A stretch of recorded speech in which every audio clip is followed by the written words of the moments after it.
answer it amongst the people that you're sitting next to.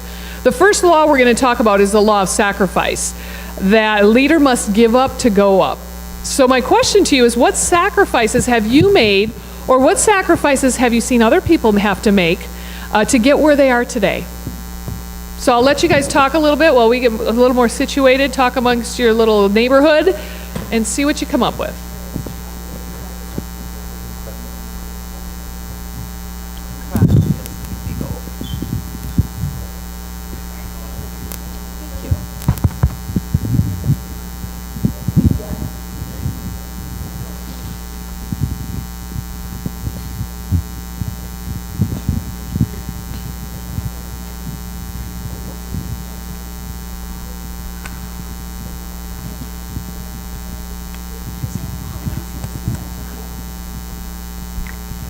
A good-looking bunch of people from up here looking out.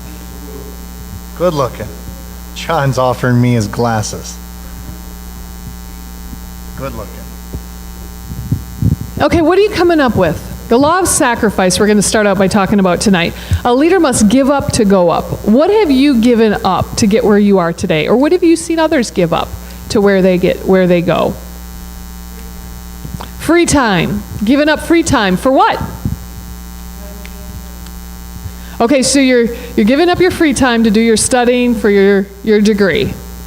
Very good, thank you. What else have you given up?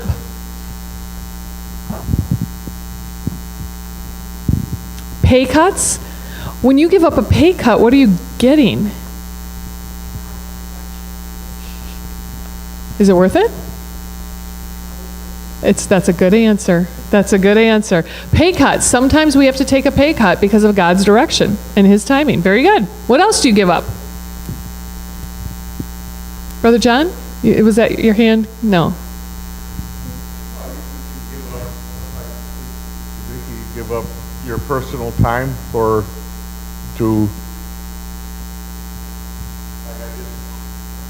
got more active in my American Legion, and I'm going to give up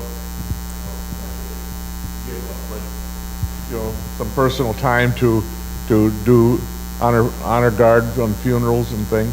So when you say yes to something, you're actually saying no to something else. If you're saying yes to the American Legion, you're saying no to your other duties that you did on your free time, right? I remember when I was in college, I thought a lot about what I was sacrificing. First of all, debt. I have 3.5 years to pay off that college debt finally. Still giving up because of that. I gave up time. I remember Jordan was 3 weeks old when I went back to school for another semester. I remember sitting at the kitchen table one summer while John and Jordan played out in the yard, and I was studying for a CPA exam. I mean, talk about giving up a lot. There was a lot of very beneficial good things like family time that I was giving up. Is it worth it? Sister Michelle, you're saying yes. Why? Why is it worth it to give up something? We're going to reap something greater later on. Because we're going to reap something greater. We have choices, right? We have options, yes. Does it always work out for the best? Sacrificing this for the prospect of that, and that never comes to fruition?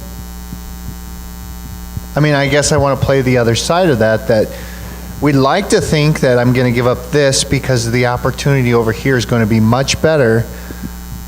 But what's reality tell us, John? Well, even if the thing you're giving up to do, let's say you're doing volunteer work, you're giving up your personal time to do volunteer work, and even if the volunteer work doesn't end up helping someone as much as you wanted to, you still gave up yourself to build yourself up to. Sure. It makes you feel better anyway. And what price tag do you put on that feeling in here, correct? Correct. So, yeah, absolutely. I get you. Pastor Schmidt.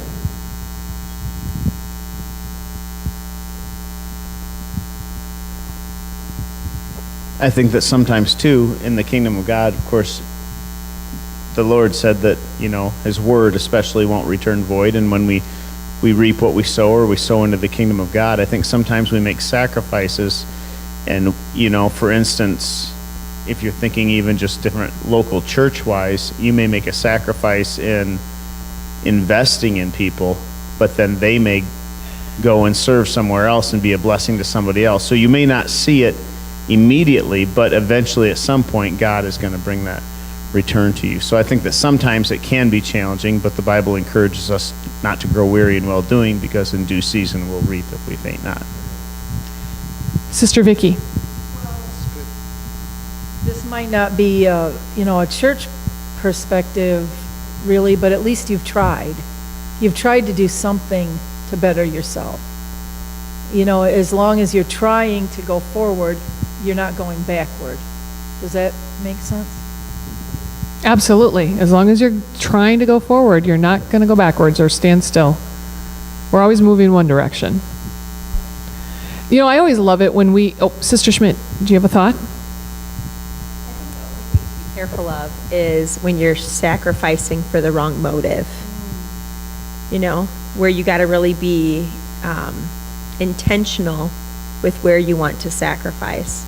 Because if you're giving up something that you can never regain, such as your children's lives or something like that you miss out on, then it may not have been worth it in the end. So I think you have to be intentional on what you're trying to do. That's good. That's very good. I have a rule of thumb when I'm willing to sacrifice, that I will sacrifice that far. And that line in the sand says this, that I can't care more for you than what you care for yourself. Because if you're not careful, we all know sacrificing, giving yourself, whether it's sacrificially or time or resources, whatever it is a great thing, and you'll be blessed for it. We know that. We read it all the time. But if you're not careful, people will milk you like a cow. And I can't care more for someone than what they're willing to. In leadership and coaching, I want them to get better. We talk about bringing value. But if they don't want it, it's in vain. There comes a time where it says, you know what? I can't help you anymore. Otherwise, they're going to keep coming at you. So, that's wisdom, and that takes wisdom, and I wish I had more of it, but that's kind of a thing you got to be careful of. Well, there's so many angles to this. There's so many angles to sacrifice, and I love it when we choose to sacrifice, and it goes against logic. For example, we might sacrifice our time on Sunday. We might sacrifice and be here on Sunday or on Wednesday nights. Meanwhile, we have a boatload of work to do. I was talking to somebody this week, and they said every Sunday from 6 a.m. till noon, he spends in his email just catching up so he's ready for the week. I'm thinking, 6 hours? You're nuts on a Sunday. What about worship? What about church? I don't have time for it. Well, it's amazing that when you do sacrifice for the right reasons, how suddenly you do have time, and all the other emails, how it happened on their own, and everything works out perfectly. So when you are focused on sacrificing, sacrifice work time for worship time, or sacrifice your work for your family. It's amazing how it works out when it is the right thing. Ralph Waldo Emerson has a quote. He says, "For everything you've missed, you've gained something else. And for everything you gain, you lose something else." Can you share, John, your sacrificial experience about 20 years ago? Is that what Jake? Yeah. So my middle son, who was here in last service, Jacob, was just recently born. And I had an opportunity. 20 years ago, he was just recently born. He grew fast. They grow fast over in Iowa. When he was born, I had an opportunity to go over to Europe for 3 weeks and play baseball. And so I had this newborn child and a mama who just gave birth to this big 10-pound, 5-ounce newborn child. And here I have an opportunity to go play baseball over in Europe. And I went. I went. Hello? Seriously, he's going to miss 3 weeks of this child's life. It's worth that sacrifice, right? Yeah, the child didn't miss him. I did. Yeah. The 3 weeks, all the same. 2-month-old, it's all the good. But it's all about perspective, because I'm sure there's people in here that says, no, I'm not going to miss that time of my child's infancy, or, this is too precious to me. They're not willing to sacrifice. Doesn't make them bad. Doesn't make the person that, you know what, I see the benefit over here at this cost. I'm going to spend the next 20 plus years with him. I'm getting out of here for 3 weeks. But yeah, so it was. There's many times, though, with sacrifice, that there's a guilt trip that sometimes comes with sacrifice. And I know as the kids were growing up, there was no option. I had to work. I couldn't be a stay-at-home mom. It just couldn't happen. We both had to work, and that's the way it had to be. But there's a lot of guilt that kind of came with it. So I sacrificed a lot of family time. I didn't watch the kids grow up. I had Faithy raise them more than I did. And at times I found I had to give myself permission to sacrifice. The kids were raised in a godly home by our daycare provider, Faith. They had an amazing opportunity to be raised amongst other kids. They cried if they couldn't go to Faithy's house. They had amazing relationships, and when they got older, they finally said to me, Jordan said to me, "Why do you want to be home? We want you to work." Well, his reasoning was, we like the money because then we get to go on vacation. But also, it was teaching them. It was teaching them how to work. It was teaching them how we have to survive in the world and how we sometimes have to do things that we don't necessarily prefer. But with the law of sacrifice, I know that many times there's guilt that comes with it, and there's something that we have to decide upon to give ourselves permission and to truly seek God for the sacrifice that we're choosing between. Now, Rory Vaden is an author who's written a few books, and he talks about the harvest season of life. And if you think about the farmers, if you're paying attention out there in the fields, the farmers have to harvest the crops when the crops are ready. Right? It's not when they're ready, or, wow, it's dark out now, or it's too early, I don't want to get out of bed now. It's when the crops are ready, and it's literally sun up to sundown, and then at sundown, the lights are on the tractors, and they're continuing to do the harvest. What happens if they don't? They don't have money through the winter. They've just wasted a lot of their crops. So they have to sacrifice during those fall days. They have to sacrifice family time and social time and everything else because they need to make the harvest. You know, we have harvest times in our life. We have times that we're busier than others. My goodness, it seems like we're going into a busy season with holidays and all the other extras we want to do, right? Those are choices and decisions that we have, and sometimes we feel like we don't have a choice. But we do. And there's a law of sacrifice to go with that. I'm sorry, I thought you had a thought there a minute. Sacrificing, though, too, it's not a one-time deal. It's like constant. It's something constantly that we have choices to make, and we have sacrifices to make. So when it comes to that, when is the price too high? How do we figure out if this is really a wise sacrifice to make? And when does the price get too high? What do you guys think of that? Brother John, where did Mr. Seth? Well, it's the cause first, and then you have to evaluate whether or not how much you're going to spend on it.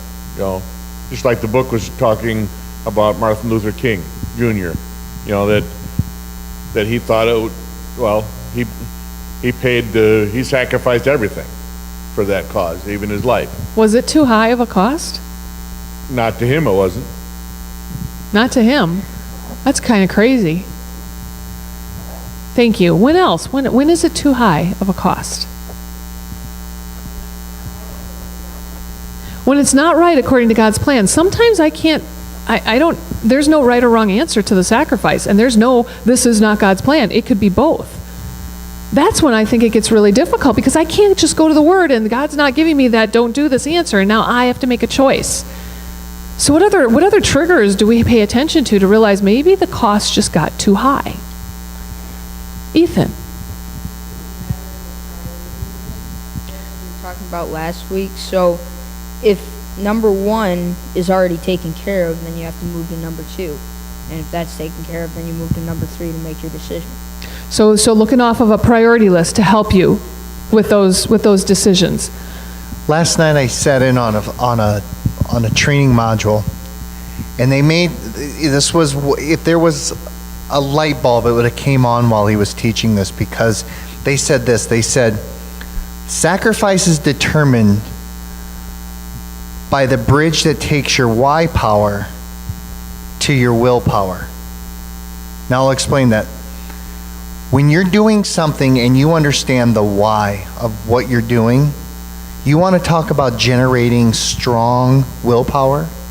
When you believe in what you're doing, There's Martin Luther King. I'm not going to stop what I'm doing because I believe it. Martin Luther King and his wife, they even said in the book how they celebrated every time that they would have that phone call made in the middle of the night, or unjustly be jailed because of some minor thing. They celebrated because they knew they were sacrificing at the time. Their why power was very strong, and it attributed to a strong willpower. That was good stuff. It is good stuff. That is good stuff. Let's talk about the Bible. Who sacrificed in the Bible, and what did they sacrifice? Sister Vicki. Abraham left his family. You heard that a lot with different people in the Bible. Left their family. Very good. Who else sacrificed? Brother John. 3 Hebrew children in the fiery furnace. 3 Hebrew children in the fiery furnace. And when John was talking about Martin Luther King and his wife being elated a little bit and being kind of excited about the sacrifice, I kind of see them as the same way. They weren't scared to stand up and say no. They were eager to know that God was so in control. You talk about the strength of why power on that example. When they answered the king, I love the quote I love that scripture that says, "We don't even hesitate on answering you." That you could throw us in there and you could take our lives, but you're not going to take control. I don't have it verbatim, I'm sorry. But I love they said, "We don't even hesitate. This is an easy decision. We're not going to worship you." And that's when I know too, when we feel that internally, I always look for triggers in myself, or, do I start to sweat? Do I get nervous? That's a trigger for something. And for this example, when you are just so convinced that you are right on target, you probably are if it's according to God's word. When you're standing for God, when you're looking at what He wants, what His mission is for you, when you know His promises, the sacrifices are easy. I'd gladly give up TV time. I'd gladly give up extra social time for whatever it is that I know God has for me. Sister Vicki. When you said, you said something about God's word coming to you, I think about Joseph sacrificing his reputation when he didn't put Mary away, and he, went ahead and married her when it was her, the promise of Jesus. She was going to have Jesus. She was, going to have a baby. But he was convinced. I just don't think Joseph gets enough credit for that family situation. Right. Poor Joseph, right? But he was convinced enough to sacrifice whatever hearsay or comments were going to come his way. You think about... Right. Because he heard from the Word of God. He wasn't even convinced. He was sold. He knew. You can't change his mind. He heard from God. You think about the Bible and how saturated it is from front to back on examples of sacrifice that occurred. So we talked about David on Sunday. David, when they were bringing the Ark of the Covenant back into Jerusalem, was tearing he was worshiping. I think they went every 7 steps and they had a sacrifice. He was worshiping so much that his wife said, "Fine king you are." He didn't care. His why power attributed to his willpower, and that man just let it go. He was sacrificing, his image in front of his wife. He didn't care. That was his why power. Didn't that cause divorce? She couldn't have children. Or she couldn't have children because of her attitude. So I guess it didn't cause divorce, but it caused, because of her attitude or her lack of listening to what God might be saying, caused a little repercussion. So, that brings up a whole nother thought is what if I don't sacrifice when I hear God, when I hear from God, or when I hear God's word? What if I don't sacrifice? Sometimes it hurts. What's that, Sister Schmidt? We do miss out. We do miss out sometimes, and sometimes because I've missed out, I am sold even further on why I will never do that again. I'm sold even more on why I will do according to what God's telling me to do. And sometimes you can't, what you should do, but you can't there's nothing tangible there. It just, you're supposed to, and if I do it right, then this happens. And let's go back to tithing. I don't understand how it works. I give this away and I'm supposed to be blessed from it? Are you kidding me? That makes no logical sense. But it works. It works. How? And what's that we just learned where, I'd rather give 10% and have the 90% blessed than keep 100% and have it all cursed? You know what? I don't understand how it works. It just works. So therefore, my why power is pretty strong on that. I'm just going to trust it. It's proven, God's proven himself over and over again. We're sold. We don't even have to be taught. We're good. Let's move forward and keep giving. But who are we to pick and choose that this works, but this doesn't? No, that's not our job, is to pick and choose that, well, God wants me to do this, I'm going to do that, but I think, God, you might misinterpreted it over here. So the tagline to go with this chapter is a leader must give up to go up. If you're not giving up, especially according to what God has asked you to do, you are giving up and you're not going up. And that's when we find ourselves at that standstill. We're just not growing in God. Now, earlier I had said, hey, when has the price been too high? Back in 1999, when I was working on computers and 80 hours a week and crazy overtime and, just a nightmare of work to do, I remember driving to work one day saying out loud, dear Lord, maybe I'll get sick and have to be hospitalized and then I don't have to go to work and I can get some rest. Hello? Who thinks that, right? Maybe somebody will fender bender me and I'll have to go to the hospital and have a day off. I mean, no, that's not a good thing. I don't need that, right? I mean, logic, come on, this is crazy. But this is how much, okay, maybe the price got too high. Maybe I've been pushed to a limit that I'm not equipped to take. When that happens, when the price gets too high, there's a piece in the book that says growth stops when the price gets too high. We stop growing when we are sacrificing too much. Because now it's a level of stress. So with that, who, by the way, is the ultimate sacrifice? Right. And then think of the apostles as well, the disciples. I mean, talk about leaving their career, leaving their family, leaving everything that was comfortable that they knew. Just like that, they didn't even have a Bible to read to figure out if they wanted to believe in this guy or not. Crazy stuff that they were just sold and they followed Jesus. That's sacrifice. So how do we grow in this law? How do we get better at this law of sacrifice? Well, I have 3 ideas for you. The first is to give yourself permission. What you're being maybe guided towards sacrificing might not be logical. It might sound crazy. It might not be recommended by everybody. Give yourself permission to sacrifice. Give yourself permission to maybe look a little differently. Give yourself permission to hear God and to truly follow him. He's not always logical. He's sometimes a little crazy, if you ask me. But wow, does he work. His way does work, and he actually knows more than I do. Crazy thing. The second thing is like John said, to keep that why in front of you. What's your little tagline there? The why factor? Is that what you said? That the why power is the bridge and the determinant of how strong your willpower is. So keep in mind, why am I doing something? Why am I deciding that I'm not going on vacation for the next 3 years? Because we're going to pay off debt so that we can then meet that next goal. So that we can then retire from corporate America and work our business full time. I mean, we're talking some big goals here. Remind yourself, what's the why power? Because I tell you, after a few months, I want a day off, I want a vacation, and I have to be reminded again why I'm putting that money away for a different purpose. And the third thing here to help grow in this law is to keep climbing. Remember last week when we were talking about the big mow and how we just keep climbing, right? We don't want to plateau. We don't want to stop. We don't want to dip down. We want to keep climbing.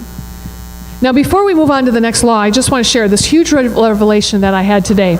Right now, what's happening within my daily job is I'm down one person because she had a baby yesterday. So for the next 8 weeks, we only have 2 instead of 3 of us, and I'm feeling it, and so is my coworker. I cannot show my coworker that I'm feeling it because she's stressed enough with everything coming her way. So what's happening is my calendar tomorrow morning from 7:15 until 5 o'clock is booked nonstop, appointment to appointment. I better just know what room to go to next because I've got no time back at my desk. And that's exactly what my day was like today. And to a point that I dreaded going to work. I love what I do, and I dreaded this idea of going to work. And I thought, you know what, here we are. We just keep climbing and climbing, but really, my big mow is done. I don't have any more climbing in me. I'm cruising downhill so fast, I'm out of control. It is so fast out of control that I can't even have time to think. Today I had a class canceled, and I wasted the whole hour because I couldn't think about what I should be doing because I have such a huge list to do. So we got to be careful with things. You know, we want to keep climbing, we want to keep sacrificing, but sometimes we get over the top and we're cruising downhill out of control. And we have to be careful of that to realize, you know, when's enough enough? When do I need to back off a little bit and regroup and reprioritize? Wow, do you see how all these laws now are coming together? We're on law, 19 right now, and I just mentioned 3 or 4 others that we've already talked about.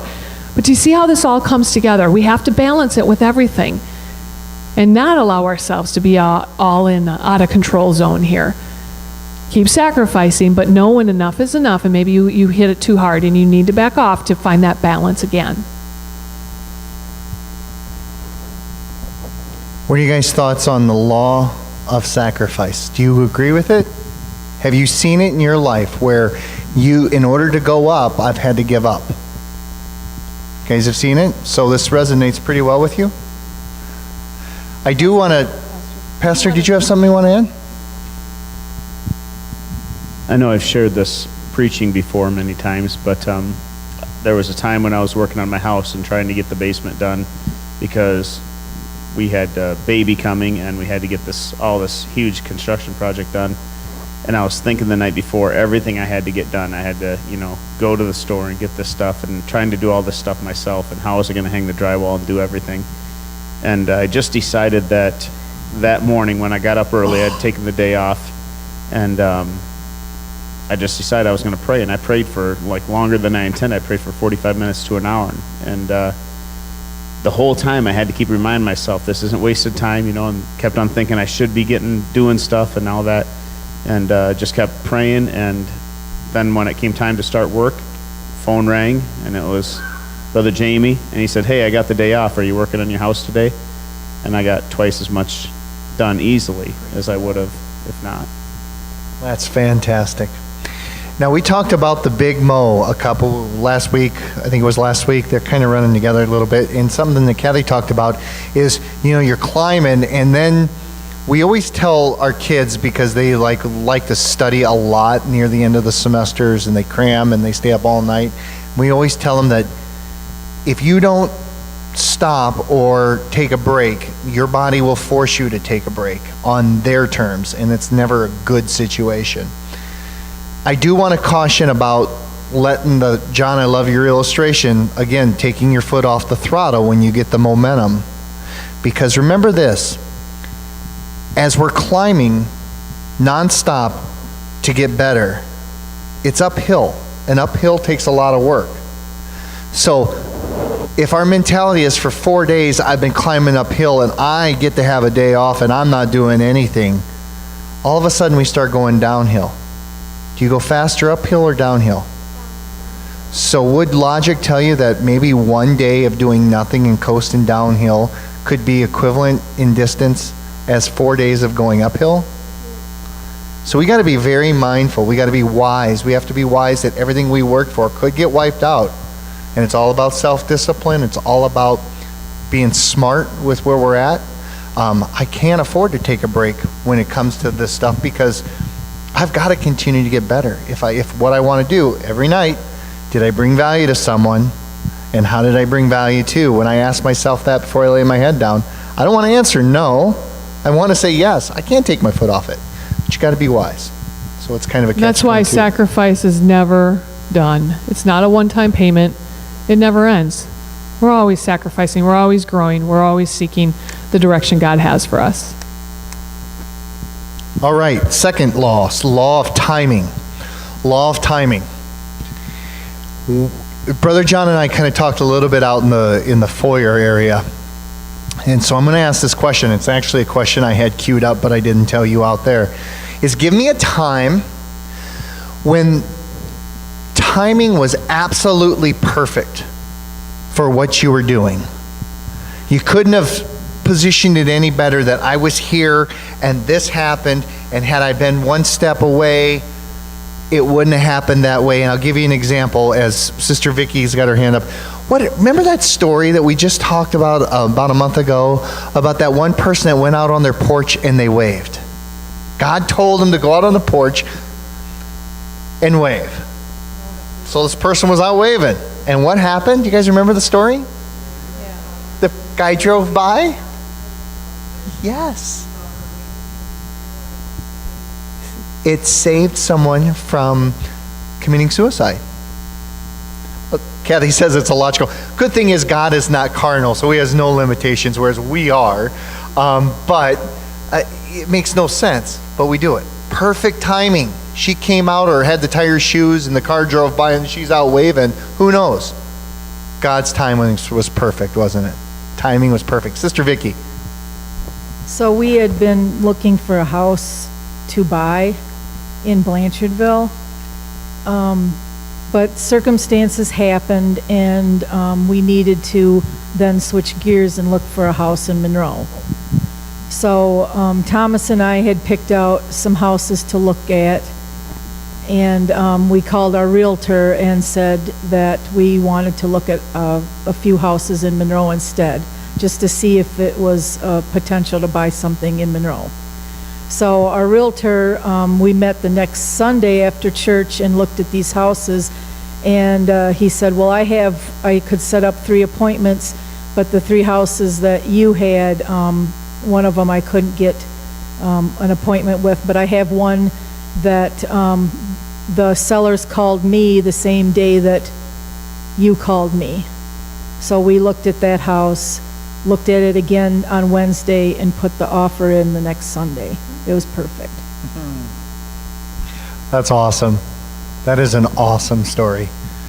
Very good. John, would you share one of those that you shared with me out there? I really think that that's impactful, and it's spot on to what we're trying to teach tonight. What about, I guess, one time I was praying, it's happened many times here, on Tuesday night we were praying, and God has told me, go pray for your pastor. And pastor will be either kneeling or over there against the wall praying, and if I hesitate only 10 seconds, he gets up and does something else. So the timing, you have 10 seconds or less to do it, otherwise the moment is gone. But then you told me a story about when you heeded to that and it was perfect timing, otherwise something else would have happened bad. In that intersection? Oh, well, I was leaving church, and I was driving up toward the square, and I swear it was an audible voice that God said, turn. And I turned, and right then at that time, a woman ran a stop sign, and she would have T-boned me. So it was one of them, you can't even think about it, just do what God tells you. You didn't even think logically if you should or what you should do. It was just the... Oh, yeah, if I would have thought, well, what? Even if I would have said, what, God? It'd have been too late. All right, very good. I got one. Yeah. I'm really, really uncoordinated. It's pretty pathetic how... Thought he was going to comment on... So when things go right in my coordination, it is like monumental. And I remember one time we were getting ready to practice. We were at volleyball practice and getting ready to practice. I was tying my shoe, and I can't say I saw something come out of the corner of my eye. I can't say that at all, but all I did was reach out and do this. And a volleyball was just coming quite at a good speed, coming down toward us. And when I reached out, I smacked it solid on to the point that it rebounded faster than when it was coming to me, because that was such a solid hit. And I mean, something really stupid, right, to remember, or something stupid to compare to the law of timing. But like I said, I'm very uncoordinated. So for that to happen, but it was so dynamic because it was just, like you said, Brother John, you can't even think. You don't even have time to think. When the law of timing is on it's just reactive and it works. It was to your benefit that was the reaction that you chose. All right. All right, so to change gears a little bit before we get into biblical application, there's a lot of examples, there's a lot of information that I'd like to share, but whose parents, what do you guys remember, that your parents were really good at? What was some of the things that, like, how many parents were great cooks? When you think, yeah, look at the hands going up now, you think about growing up and some of the dishes that they make, it was just primo. And then if you sit there and you think about it, after a while, they become such good cooks, they don't have to use a recipe card. They don't have to use a clock or a timer, because those good cooks just know when the water is so thick that you can just feel it, that it's time for the next thing. They have perfect timing. They're exquisite at what they do. Actually, one of the things that we have, I didn't bring it tonight, but we have a PowerPoint of photographers capturing perfect pictures, perfect timing of pictures. But they have an eye for that. They have a knack for that. They always seem to be, as you guys have heard this, in the right place at the right time. Absolutely. But you look at the type of person they are and their abilities, and that's kind of in their wheelhouse. That's what they're good at. And it always seems that when you give them a kitchen full of stuff, and they will make that thing sing like a church choir, or that camera guy. And we think about this for baseball. The World Series just finished up. Think about the difference between a long foul ball and a home run is a fraction of a second. That's all it is. We talk about baseball as a game of inches, but it's also the game of milliseconds. Because one, as a pitcher's throwing at 90 miles an hour from 60 feet 6 inches away, you have a small fraction of time to determine how fast it's going, where it's going to go, is it going to break, and then you have to react in time, and then you have to do it. So your ability plays a lot of roles in the law of timing. So that encourages me, because for law of timing, it's not always something I'm strong at. Sometimes I think too long about it and I lose the moment. I lose the opportunity. Sometimes I just don't react in the right manner. But what you're telling me is this is something that actually could be learned.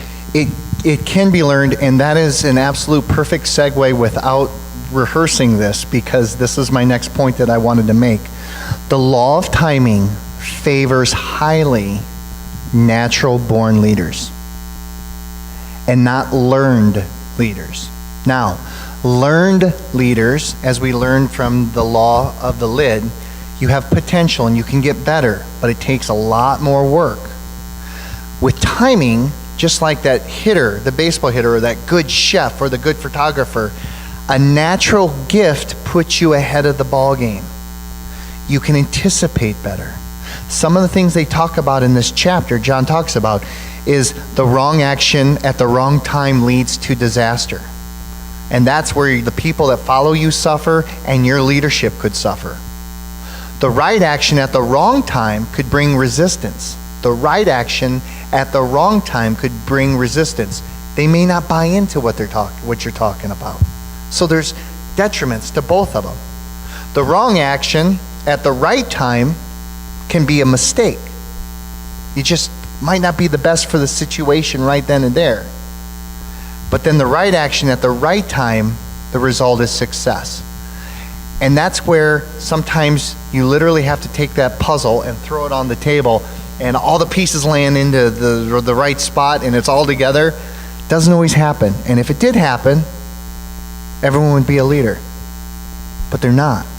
And the law of timing accentuates that point, is that leaders that are natural, this comes much easier. But yes, to answer your question, this can be learned. It just takes a lot more work. Okay, so when you asked, is there anything that our parents have done really well? Yeah. When you ask that, I think of my mom. And my mom is, as a teenager, my mom was stupid, right? As a teenager, she was the dumbest person ever. But I tell you what, when you put her, by the way, she's not stupid. I've grown up a little bit. I've realized how amazingly wise she is. But when I was in those moments as a teenager thinking, oh, my mom, ugh, and I put her in an emergency situation, I want her there on my side. Because she was the ER nurse. She just knew what to do. She knew exactly. She wasn't even thinking, it seemed like. She just knew what to do.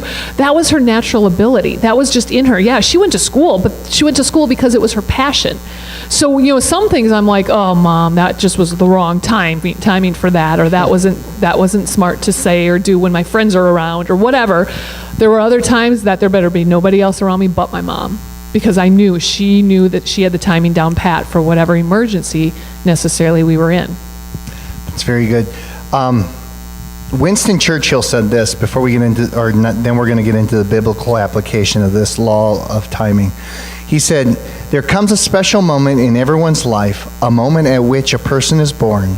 That special opportunity, when he seizes it, will take full potential of his mission, a mission for what he's uniquely qualified for. And in that moment he finds greatness. It's his finest hour. So the scripture reference that I want to talk about is in Esther chapter 4.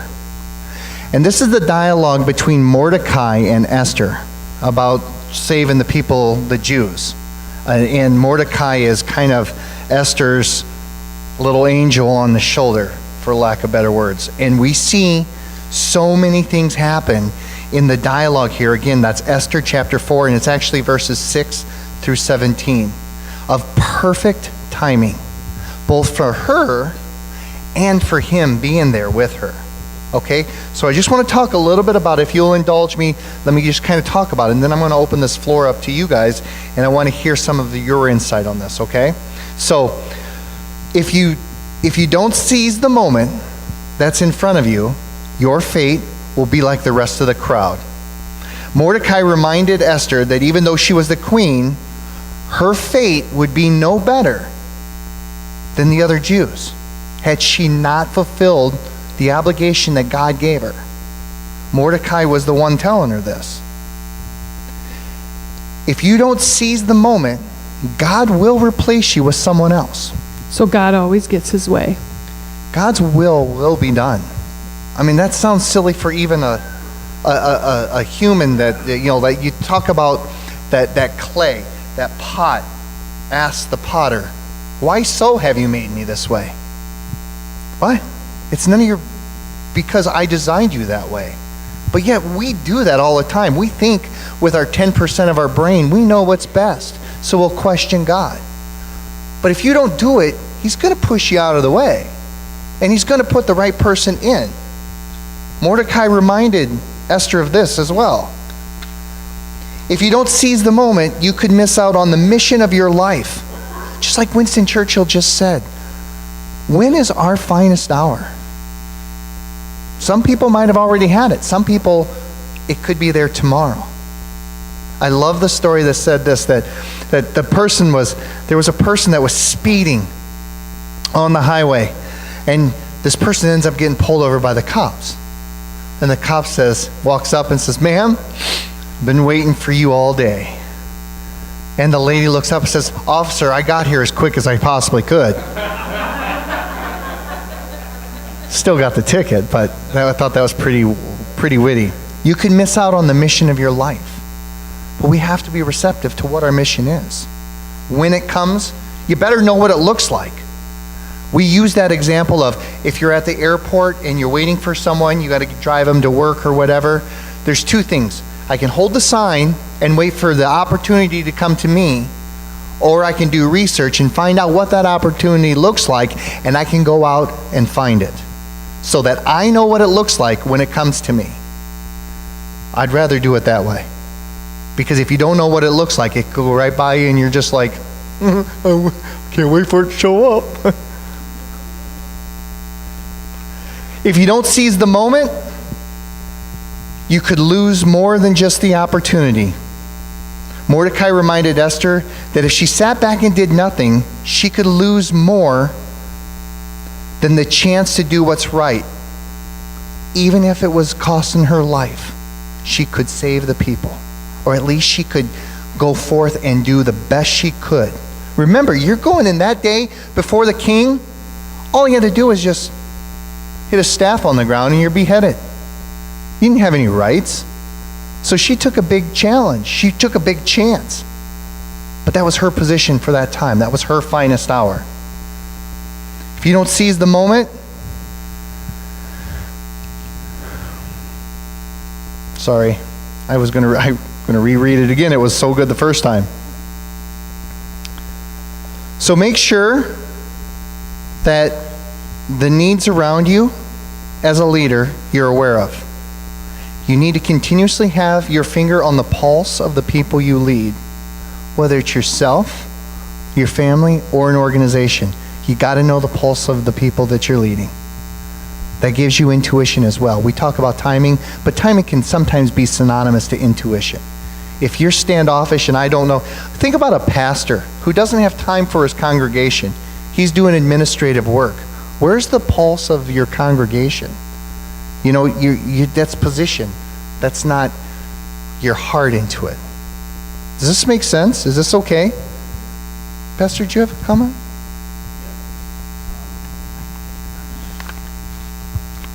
I think what you're talking about now, Esther actually did, because she fasted for 3 days and she asked everybody else to fast and Mordecai to fast and to tell the people to fast. So that's where she really did what you're saying, and that's felt the pulse to make sure that this was the perfect time to risk her life. Right, absolutely.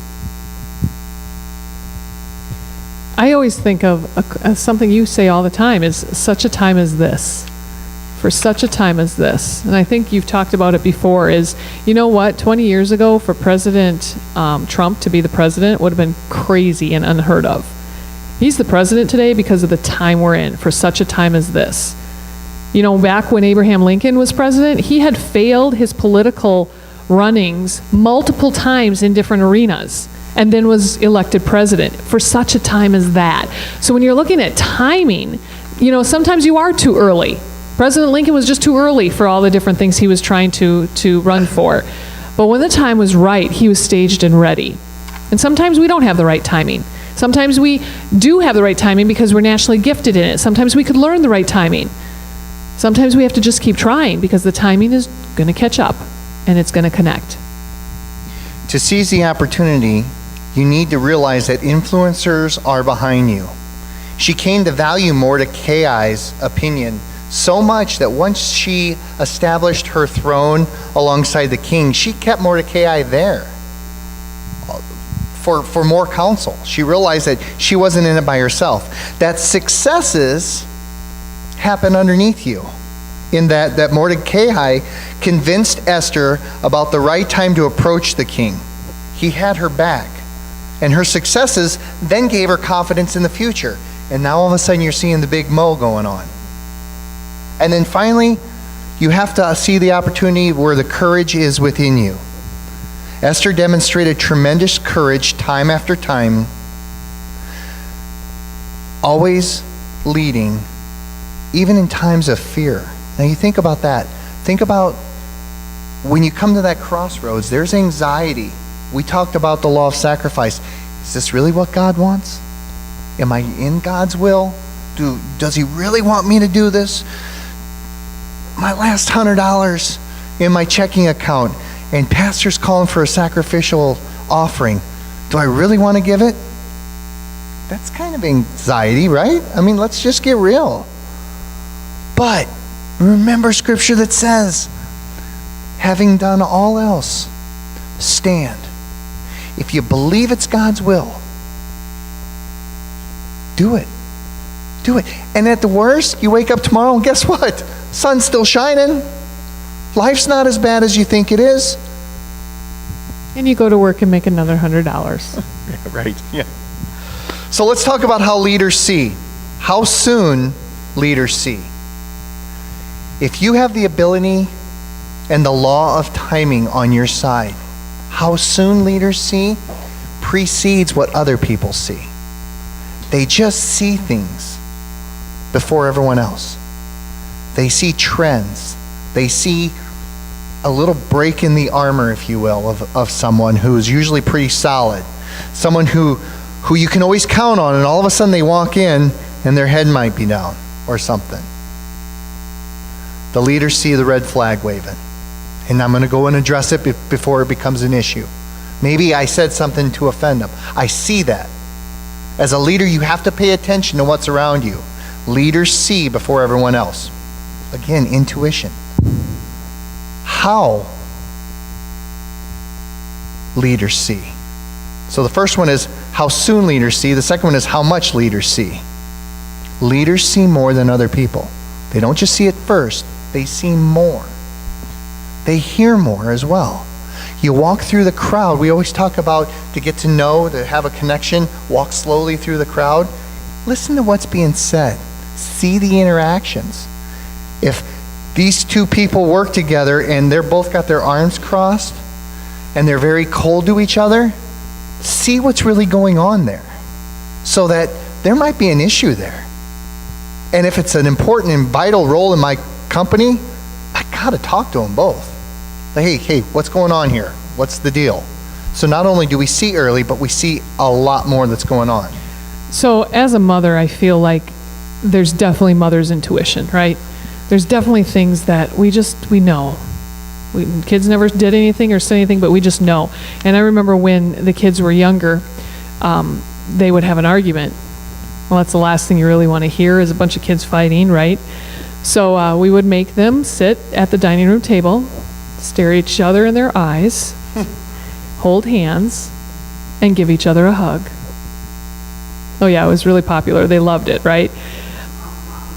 So maybe in other settings, business settings or church settings, we're not going to necessarily be that intimate and that close or that demanding to make amends. But in all seriousness, that's how drastic it would get. That we're not leaving this table until you figure this out.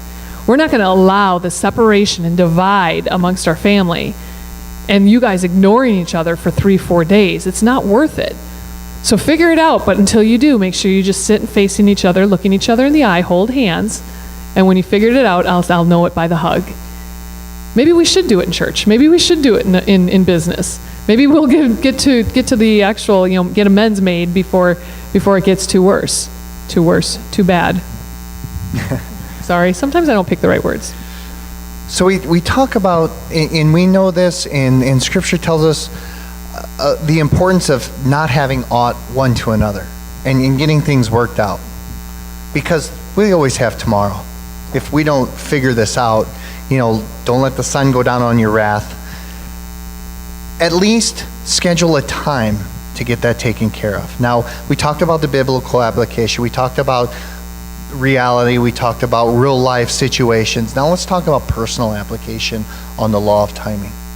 Sister Dawn, if I have aught with you, if you offended me, I don't have the luxury of saying, I'm not going to do it tonight, but maybe Sunday, if the opportunity comes along, I can talk to you about that, about saying that thing.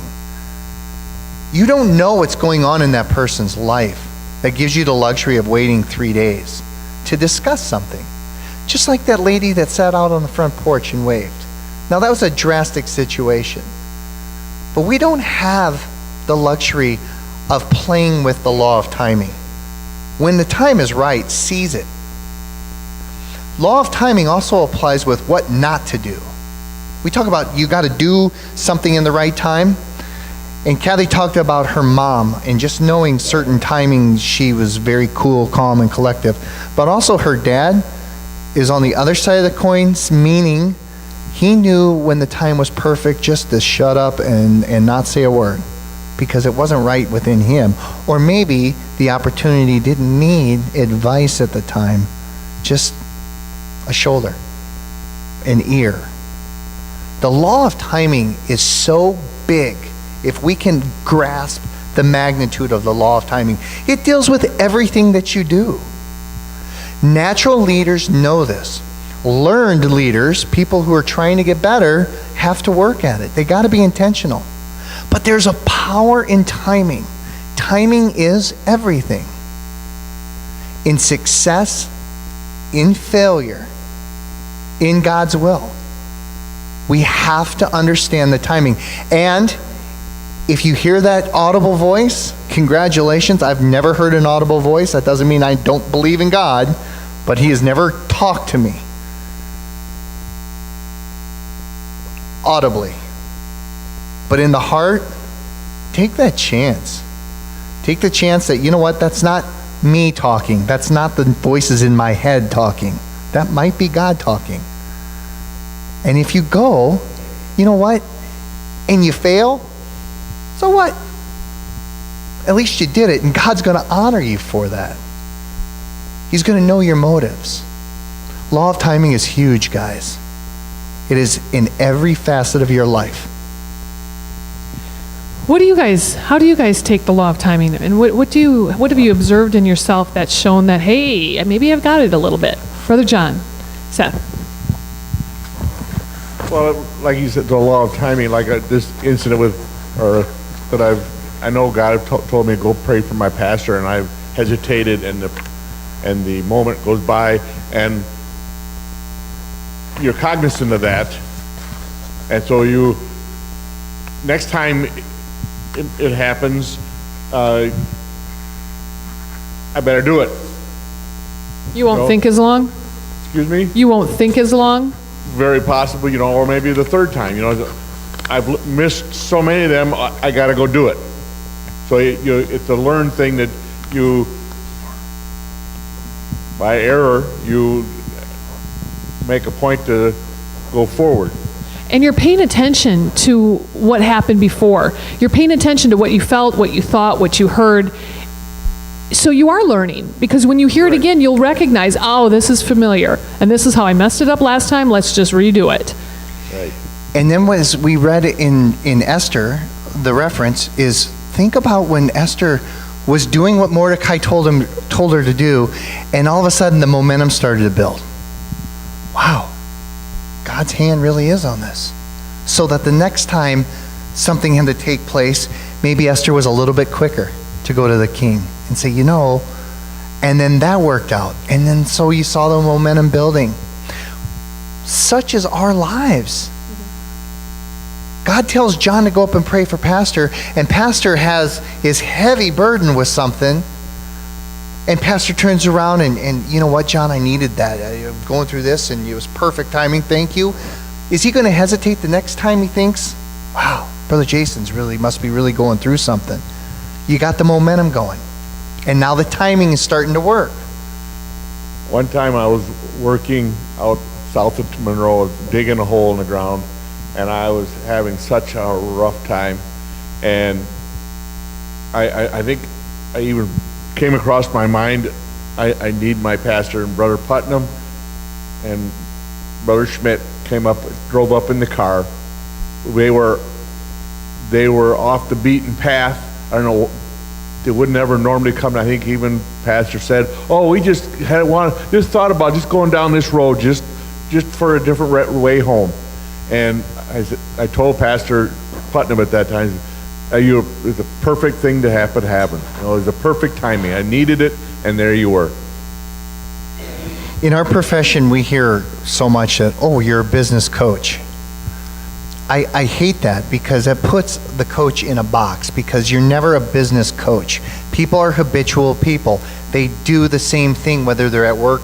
Their habits are the same at work, at home. So you become a personal coach. A life coach. It's a lot bigger. In the same light as the law of timing. The law of timing isn't a leadership law per se. It is a life law, because it applies in everything in your life. You can do things well, or if you establish the law of timing, you can do things really well. And people are, how did you know that? How did you know that was going to happen? What? Where did you see that? You know what? It is a learned reaction. You can learn this if you keep your eyes and ears open and pay attention, and not wander aimlessly through your life like this. I can't see or hear any of you guys if I got my head down. It's that simple, but it's not easy to do. Well, Okay, so good stuff anyhow. next week we're covering the last two laws number 20 and 21. And so I'm just going to kind of preface it this way. As you start reading these last 2 laws, I want you to also start reflecting back on all 21 laws. Start with some basic questions like, what's been my most favorite? Which is my least favorite? Which am I really good at? Which am I not good at? Which do I really want to focus on and get better at? So start really thinking about all 21 of these laws. Make a list of them so you can see them all in one page. And really put some time into this, because if all you did for the last, how many weeks, 11 weeks, is just come and listen, they're going to be gone. We need to ponder them. We need to keep them in front of us. So we're going to have some discussion next week to just kind of hear from you and what really resonated with you and where do you want to go from here now that you have a little more knowledge. Amen.